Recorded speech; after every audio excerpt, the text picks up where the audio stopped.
BCCI தலைவராக சஷாங்க் மனோகர் தேர்ந்தெடுக்கப்பட்டுள்ள நிலையில் சர்வதேச கிரிக்கெட் கவுன்சில் தலைவர் பதவியில் என் ஸ்ரீனிவாசன் தொடர முடியுமா என்ற கேள்வி எழுந்துள்ளது. இதுகுறித்து விளையாட்டு விமர்சகர் சுமந்தி சி ராமனுடன் நமது செய்தியாளர் தீபா நடத்திய கலந்துரையாடலை பார்க்கலாம். வணக்கம் சார். இப்போ பிசிசிஐ தலைவராக தேர்வாகி இருக்கிறாரு சஷாங்க் மனோகர். இது அன்ன போஸ்ட்ல வின் பண்ணியிருக்கிறாரு. யாருமே போட்டியிடலை. அதுக்கான காரணம் ஏதாவது இருக்கா? இல்லை, அதுக்கான காரணம் திரு சஷாங்க் மனோகர் உறுப்பினராக இருக்கும் சரத்பவார் பிரிவும் பிஜேபியுடைய அனுராக் தாக்கூர், அருண் ஜேட்லி அவங்க பிரிவும் அவங்க ஒன்று சேர்ந்துட்டாங்க. அவங்க ஒன்று சேரும்போது கிட்டத்தட்ட மெஜாரிட்டி சுலபமாக வந்துடுது. ஸோ ஸ்ரீனிவாசன் அணி ஒரு வேட்பாளரை நிறுத்தினாலும் நிச்சயமாக தோக்க தான் போகிறாரு. ஸோ அதனால் வேட்பாளர் அவங்க அறிவிக்காமல் விட்டுட்டாங்க.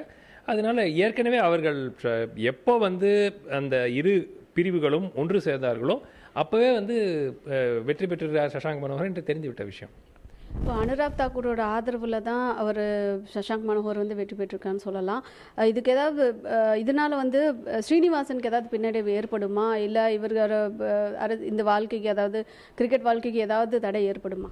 இல்லை, இது திரு ஸ்ரீனிவாசனுக்கு ஒரு மிகப்பெரிய பின்னடைவு அப்படிங்கிறதுல ஒரு மாற்று கருத்து இருக்க முடியாது. ஏன்னா சென்ற வாரம் 10 நாள் முன்னாடி அனுராக் தாக்கூர் கோர்ட்டை மிஸ்லீட் பண்ணுறாருன்னு சொல்லி அவங்க ஒரு அஃபிடவிட் ஃபைல் பண்ணுற ஒரு சூழல், அந்த அளவுக்கு அனுராக் தாக்கூருக்கும் இவருக்கும் பிரச்சனைகள் ஏற்பட்டிருக்கின்ற ஒரு சூழலில் அனுராக் தாக்கூருடைய ஆதரவுடன் திரு சரத்பவார் குரூப்பினுடைய சஷாங்க் மனோகர் தேர்வு ஆகிறது நிச்சயமாக திரு ஸ்ரீனிவாசனுக்கு ஒரு பின்னடைவு.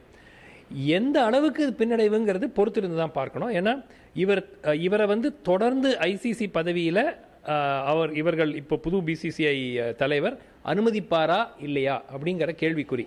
ஏன்னா அனுராக் தாக்கூர் இந்த கேள்வி முன்னாடி கேட்கப்படும் போது அவர் சொன்னார், செப்டம்பர் மாதம் வரைக்கும் இவர் இருப்பார், அதுக்கு பிறகு நாங்கள் பேசி முடிவெடுப்போம் அப்படிங்கிறாங்க.